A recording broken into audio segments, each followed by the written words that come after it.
আজকে আমাদের বামফ্রন্টের বৈঠক ছিল। বামফ্রন্টের চেয়ারম্যান বিমান বসু শারীরিকভাবে সম্পূর্ণ সুস্থ নন, তার গলাও গত কয়েকদিন ধরে দেখেছেন চোখ হয়ে গেছে। আজকে সভায় সভাপতিত্ব করেছেন আমাদের বামফ্রন্টের বর্ষিয়ান নেতা কমরেড মিহির বাইন। এখন তিনি আপনাদের সামনে বলছেন। নমস্কার। আপনারা সবাই জানেন আমরা আগে 191টা প্রার্থীর নাম ঘোষণা করেছি, 192টা। আজকে আমরা 32টা নাম দ্বিতীয় পর্যায়ে ঘোষণা করছি। আমি নামগুলো আপনাদের সামনে পড়ে শোনাচ্ছি।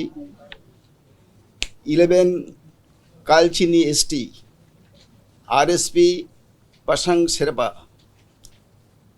32 নম্বর Karandighi, CPIM Mohammad Shahabuddin. 43 Habibpur, CPIM Basudeb Barman. 45 Chanchal, CPIM Anarul Haque. 62 Bhagabangola, CPIM Mohammadul Hasan. 63 Raninagar, CPIM Jamal Hossain. 65 Nabagram SC, CPIM Purnima Das female. 76 Jalangi, CPIM Yunus Ali Sarkar. 76 Jalangi, CPIM Yunus Ali Sarkar. 83 Krishnanagar উত্তর, সিপিআইএম অদ্বৈত Biswas. 88 Krishnanagar SC, CPIM Krishnaganj, CPIM Archana Biswas. 92 Kalyani SC, CPIM সবুজ দাস। 124 বসিরহাট দক্ষিণ, আইনুল আরফিন। 129 Kultali SC, Ramshankar Haldar, CPIM.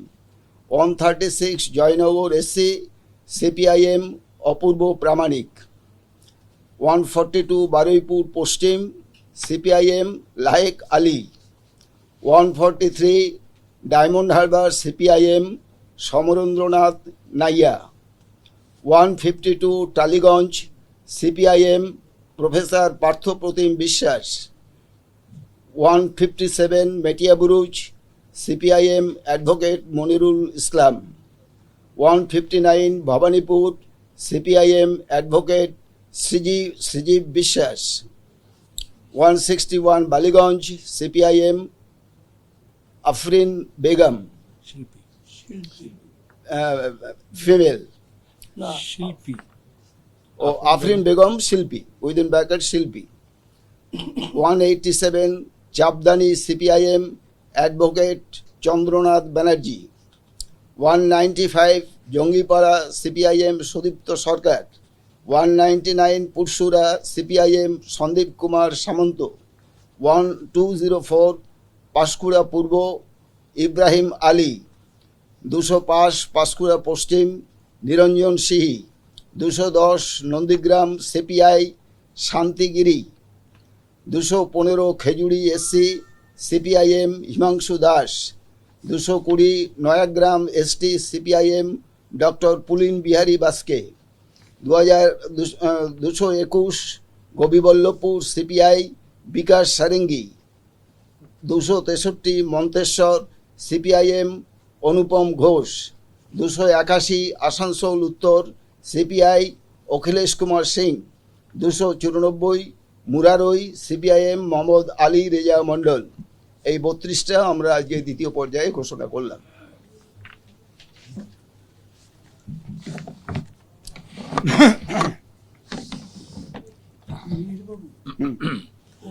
আপনারা জানেন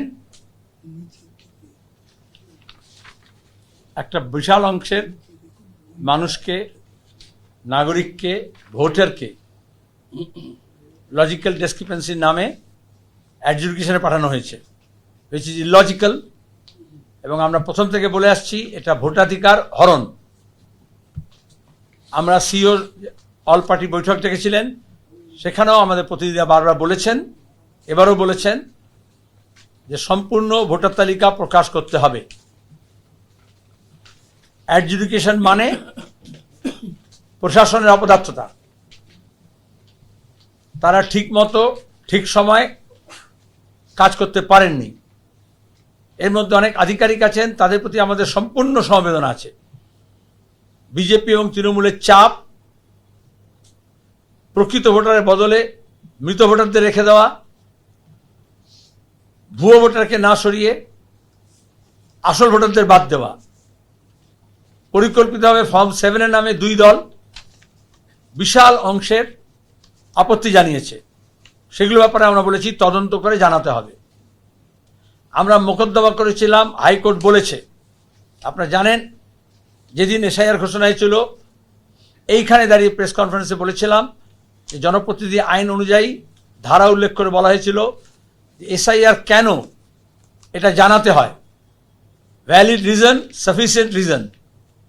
আমরা বলেছিলাম এটা প্রয়োজনীয়, ভয় এবং ভীতি সঞ্চার করা, আরএসএস এর কর্মসূচিকে বাস্তবায়ন করা ইসিআই দ্বারা, আর বিজেপি তৃণমূলের বাইনারি তৈরি করা। যখন ফুল বেঞ্চ আসে তখনও আমি নিজে উপস্থিত ছিলাম সিপিআইএমের প্রতিনিধি হিসেবে, এবং বামপন্থীদের কথা হিসেবে বলেছিলাম এই প্রশ্ন। তখন জ্ঞানেশ কুমার বলেছিলেন আমাদের ওয়েবসাইটে সব দেওয়া আছে, কেন করছি, কি রিজন। আমরা মামলা করেছিলাম। গতকাল হাইকোর্ট বলেছে 1 সপ্তাহের মধ্যে ইলেকশন কমিশনকে জানাতে হবে কোন ধারা বলে, কিসের প্রয়োজনে, কেন এসআইআর করা হয়েছে, তার যুক্তি হাজির করতে হবে, তথ্য হাজির করতে হবে। এটা আমাদের একটা প্রাথমিক জয় হলো, কিন্তু সার্বিক জয় তখনই হবে যখন সব ভোটারের ভোটাধিকার ফেরত পাবে তারা। নির্বাচন ভোটারদের বাদ দিয়ে নয়। আমরা প্রার্থী তালিকা ঘোষণা করলাম, কিন্তু প্রার্থীগুলো কোনো মানে রাখে না যে নির্বাচক মণ্ডলীর অধিকার থাকে না। বামপন্থীরা মানবাধিকারের জন্য, গণতান্ত্রিক অধিকারের জন্য, ভোটাধিকারের জন্য লড়াই চালিয়ে যাবে।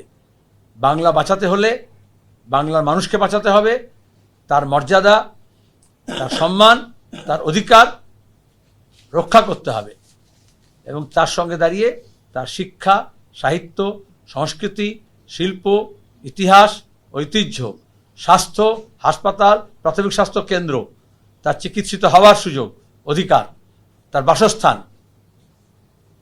তার পথ ঘাট, রাস্তা, শিল্প, কল কারখানা, আলু সহ সমস্ত ফসলের দাম, এবং 100 দিনের কাজ ফেরত পাওয়া, সেটাকে 200 দিন করা, শূন্য পদে নিয়োগ, বেকারদের কাজ, তার অধিকার, এই সব নিয়ে আসলে লড়াই।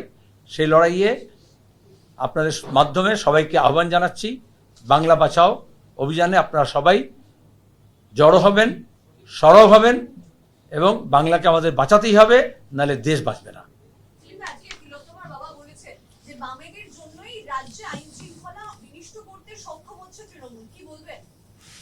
এটা আরএসএস এর শেখানো বুলি।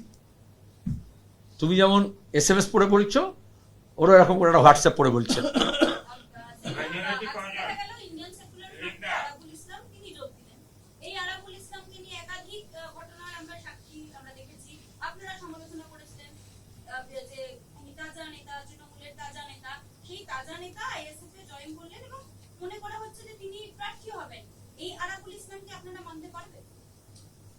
এটা আইএসএফকে প্রশ্ন করলে ভালো হবে, তোমার সঙ্গে ভালো যোগাযোগ আছে।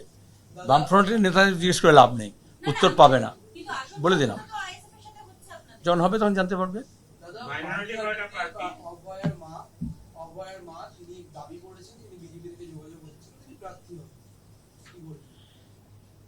প্রথম থেকেই তোমরা জানতে, আগের আইন শৃঙ্খলা প্রশ্ন এটা বললো, হাসপাতালের চত্বরের মধ্যে ডিউটিরতা পিজিটি ছাত্রী, যে নিজে একজন চিকিৎসক,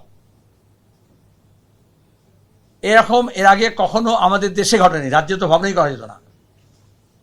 ডিউটি আওয়ার্সের মধ্যে গণধর্ষণ হয়, খুন হয়, তারপরে সমস্ত সাক্ষী সাবুত লোপাট করার জন্য স্বাস্থ্য দপ্তর, হাসপাতাল কর্তৃপক্ষ এবং তৃণমূল কংগ্রেস সক্রিয় হয়। সিপিআইএম প্রথম এই ঘরে দাঁড়িয়ে, বুদ্ধদেব ভট্টাচার্যের লাশ তখন পড়ে রয়েছে, আমরা প্রথম জানাই। তখন তো বাবা মা অসহায়, এখানে অডিও বাজিয়ে শোনাই, তাকে জানানো হয়নি তাদের মৃত্যুর খবর। তারপর বলেছে আত্মহত্যা, তারপর বলেছে তাড়াতাড়ি চলে আসুন। তারপরে কোর্টে যাই আমরা, শিয়ালদা কোর্ট থেকে অর্ডার হয়, সুপ্রিম কোর্টের আইন মেনে, নিয়ম মেনে ভিডিওগ্রাফি করতে হবে, বাড়ির একজন প্রতিনিধি থাকবে এবং এক্সটার্নাল এক্সপার্ট থাকবে। যেহেতু হাসপাতালের মধ্যে হয়েছে, ওখানেই পোস্টমর্টেম হয়, তবে পোস্টমর্টেম হবে। তড়ি ঘড়ি করে পোস্টমর্টেম করা হয়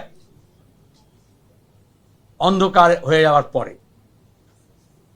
আমরা এই কথাটা নিয়ে আসি, কোনো আরএসএস, কোনো বিজেপি না।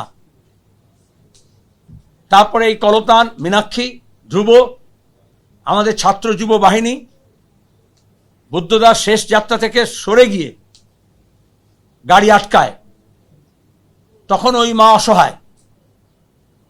আজকে মীনাক্ষী বলেছে, তখন তো আমরা দেখিনি এটা কার লাশ, সিপিএমের না এসএফআইএর না ডিএফের, তার বাবা মাকেও আমরা চিনতাম না, কিন্তু অসহায় পরিবারের পাশে দাঁড়ানোর চেষ্টা করে বামপন্থী ছাত্র যুবরা। পুলিশের অন্যায়ের বিরুদ্ধে, তৃণমূলের জুলুমের বিরুদ্ধে রুখে দাঁড়ায়, প্রাণকে বাজি নিয়ে গাড়ি আটকানোর চেষ্টা করে। আর সেখানকার কাউন্সিলর, এমএলএ তৎকালীন, এখনো বোধহয় আছে কদিন, ওদের যেটা বাসস্থান, সেখানকার স্থানীয় তৃণমূল নেতারা পরিবারকে ঘিরে, শ্মশানকে ঘিরে, গাড়িকে ঘিরে তাড়াতাড়ি লাশ পাচার করতে চায়, যেমন হাঁসখালিতে করেছে, যেমন বিজেপি হাতরাসে করেছে। তাহলে বিজেপি আরএসএস তাদের মুরদ আছে, ধর্ষিতাকে ন্যায় দেবে, বিচার করবে, অপরাধীকে ধরবে? তোমাদের মনে আছে তখনও তোমরা অনেকেই বলেছিলে সবাই মিলে নবান্ন অভিযান করছেন, আপনারা কেন যাচ্ছেন না? আমরা বলেছিলাম এটা হচ্ছে আরএসএস এর পরিকল্পনা। আজকে কলকাতা পুলিশ যা বলেছে, সিবিআইও তাই বলেছে। রাজ্য সরকার আর কেন্দ্র সরকার, তৃণমূল আর বিজেপি, ওই অসহায় মাকে নিয়ে কলকাতা, দিল্লি বিজেপির নেতারা ঘোরাঘুরি করেছে, কিন্তু প্রধানমন্ত্রী এবং স্বরাষ্ট্রমন্ত্রীর সঙ্গে দেখা করতে পারেনি। ভোট নির্বাচন আলাদা কথা, সেই পরিবার সিদ্ধান্ত নেবে কি করবে। আমরা কখনোই সেই পরিবারকে বলিনি যে সিপিএম হও। আমরা সবসময় সন্তানহারা পরিবারকে পাশে দাঁড়ানোর চেষ্টা করেছি। আইনজীবীরা লড়াই লড়েছেন, তখনই তাদের মনে হয়েছে যে আমাদের বামপন্থী আইনজীবীরা ঠিক করবে না, নামি দামি আইনজীবী বিজেপি ঠিক করে দেবে। সুপ্রিম কোর্টে আপনারা কি করবেন, দিল্লির সরকার পাশে থাকলে ঠিক হবে। তারপর আমরা জানি সুপ্রিম কোর্ট শুধুমাত্র চিকিৎসকদের ধর্মঘট যাতে শেষ হয়, রাজ্য সরকার এবং বিজেপি দুজনে তাই চেয়েছিল। আর যেদিন ধর্মঘট প্রত্যাহিত হলো, তারপর থেকে আপনারা জানেন বিজেপি আর তৃণমূল একই জায়গায় দাঁড়িয়ে আছে। সুতরাং এইসব বলে কিছু লাভ হবে না। আমি এটুকু জানি, আমরা শ্রমজীবী মানুষ, খেটে খাওয়া মানুষের স্বার্থে রাজনীতি করি, এবং সেখানে দাঁড়িয়ে ওই পরিবারের সঙ্গে বা ওই পরিবারের ভিকটিমের সঙ্গে বা ওই পরিবারের বাবা মার সঙ্গে আমাদের কোনো স্বার্থের সংঘাত নেই। আরএসএস এবং সিপিআইএমের, বামপন্থী এবং বিজেপিদের স্বার্থের সংঘাত আছে, রাজনীতির সংঘাত আছে। তাতে আমরা বলবো যে আমরা আমাদের পক্ষে দাঁড়িয়ে আছি, ওনাদের বলবো কোনো একটি নির্দিষ্ট পক্ষ অবলম্বন করবেন না।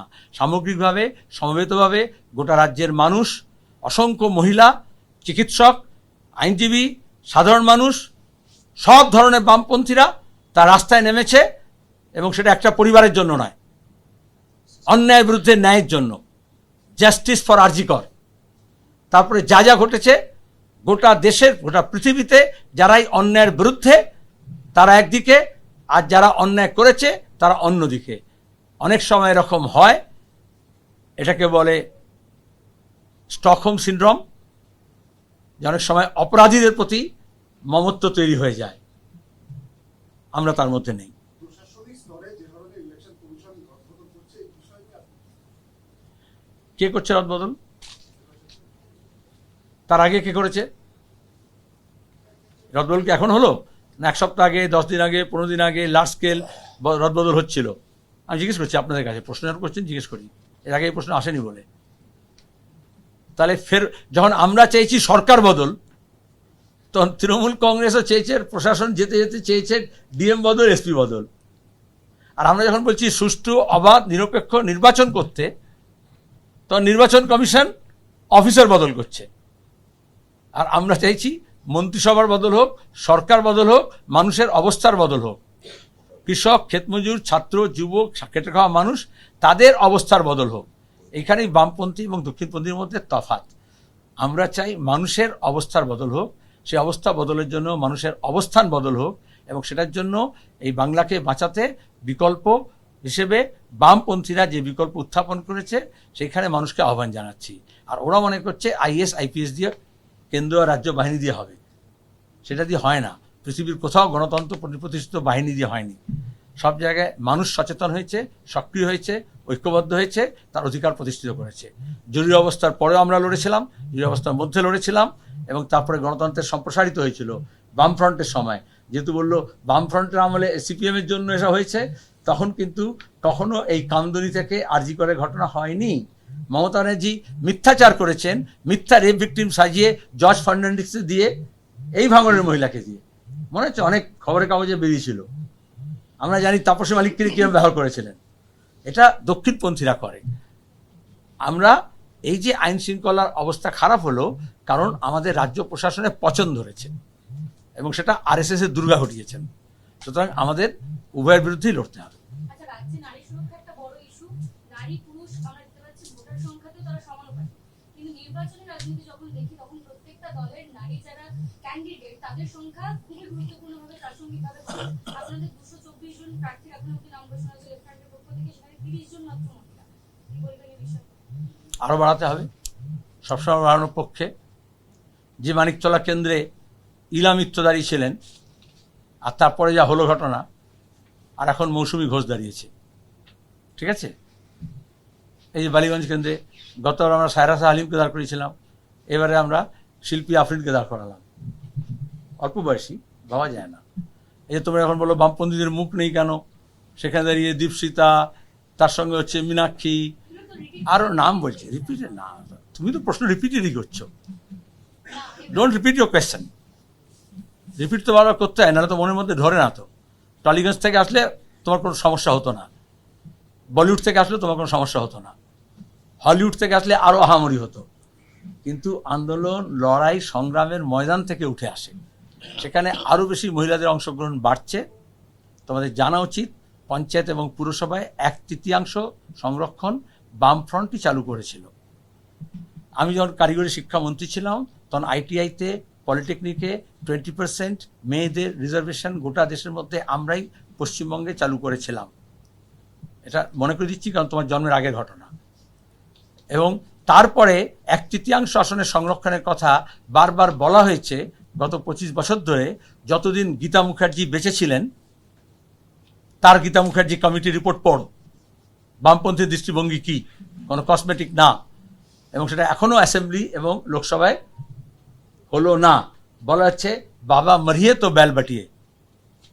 এই রাজ্যে, এই দেশে শিক্ষায়, স্বাস্থ্যে, সংস্কৃতিতে, আন্দোলনে, সংগ্রামে, প্রশাসনে, উড়ানে সবসময় মহিলাদের এগিয়ে দিয়েছে। শুধু এই রাজ্য নয়, বামপন্থার কল্যাণে। কারণ বামপন্থা সমানাধিকারে বিশ্বাস করে। তোমার মোবাইলে কটা গুনলে তার থেকে বেশি হচ্ছে যে সমানাধিকারের লড়াই কারা লড়ছে। এবং আমরা চাই পৃথিবীর অর্ধেক আকাশ, তোমার মোবাইলে কয়েকটা আসন নয়। प्लीज बोलिए। हम गिने नहीं हैं, पहले ऐसे कभी गिना नहीं जाता था, लेकिन आजकल गिनाई होता है।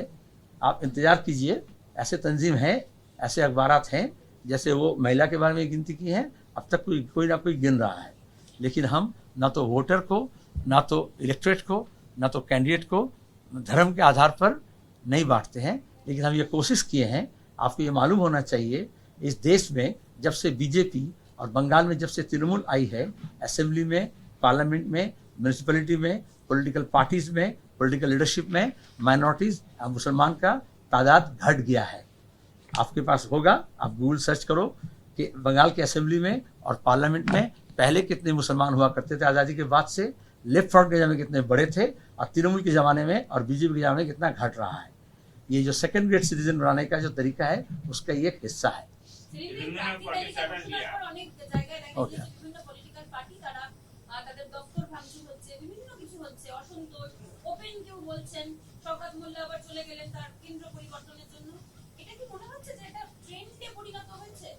রাজনীতিতে যদি দুর্বৃত্তায়ন হয় আর দুর্বৃত্তরা যদি এগিয়ে আসে রাজনীতি করতে, আর তাদের সোনার চেনের ওজন দেখে যদি খবরের কাগজ মাপে কে কত বড় দরের নেতা, তাহলে এই দুর্বৃত্তায়ন বাড়ে। বামপন্থীদের মধ্যে একটা ফিল্টার আছে, তারা এই দুর্বৃত্তদেরকে যদি কেউ ঢুকেও পড়ে এদিক ওদিক থেকে, তাদেরকে আমাদের বার করতে কয়েক মুহূর্ত লাগে। আর বিজেপি তৃণমূল তাদেরকে সাদরে গ্রহণ করে। আমি অন্য দলগুলোকে বলবো, দুর্বৃত্তায়নকে প্রশ্রয় দেবেন না, গ্রহণ করবেন না। আর এতগুলো কথা এই জন্যই বললাম, নির্বাচক মণ্ডলীর কাছে আবেদন যে আপনারা কোন ধরনের প্রশাসক, কোন ধরনের প্রতিনিধি চান, কাদেরকে চান। মানুষ হচ্ছে সবচেয়ে বড় বিচারক, তারাই বিচার করবেন। মানি, মাসল পাওয়ার, মিডিয়া এবং এই মেশিনেশন গোটা নির্বাচনকে কলুষিত করেছে, প্রক্রিয়াকে। সেখানে দাঁড়িয়ে একসঙ্গেই মানি পাওয়ার, মিডিয়া পাওয়ার, আমি এক করে তুললাম, মাসল পাওয়ার এবং এই যে মেশিনেশন, এই যে ইসিআই থেকে আরম্ভ করে একদম ভোট গণনা কেন্দ্র পর্যন্ত, আর এই যে আইপ্যাকের মতো সব মাফিয়া গ্যাং যারা এই গণতন্ত্রের প্রক্রিয়াকে শেষ করছে, তাদের সম্পর্কে আমাদের সাবধান হতে হবে এবং লড়াই চালাতে হবে। সেটা বামপন্থাই পারে সেই লড়াইটা চালাতে।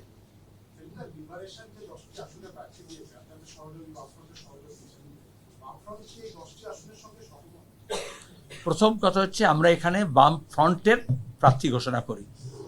বাম ফ্রন্টের বাইরে সিপিআইএম এর লিবারেশন এবং আইএসএফ এর সঙ্গে আমাদের কথাবার্তা চলছে। চূড়ান্ত এখনো হয়নি, চূড়ান্ত পর্যায়ে আমরা আছি। আমরা বলেছিলাম আগে থেকে আপনাদের, প্রথমে বাম ফ্রন্ট সমস্ত কিছু চূড়ান্ত করবে, তারপরে আমরা আমাদের সহযোগীদের চূড়ান্ত করব। সেখানে দাঁড়িয়ে 8টি 10টি প্রশ্ন নয়। রাজনীতিতে এটা ঠিক হয়েছে যে সমস্ত বাম শক্তি একত্রিত হবে এই দক্ষিণপন্থার, চরম দক্ষিণপন্থা উত্থানের বিরুদ্ধে। বামপন্থী মানুষগুলো বামপন্থার পুনরুজ্জীবনের জন্য লড়াই করবে। এখানকার যে বাম পরিমণ্ডল আছে রাজ্যে, গোটা দেশের আগে এই রাজ্যে গড়ে তুলতে হবে, যাতে গোটা রাজ্যে ফাসিস্ট শক্তির বিরুদ্ধে আমরা লড়াই করতে পারি। সেখানে এখনো চূড়ান্ত হয়নি, শেষ 2-1টি আসন নিয়ে এখনো কথাবার্তা বলার অবকাশ আছে।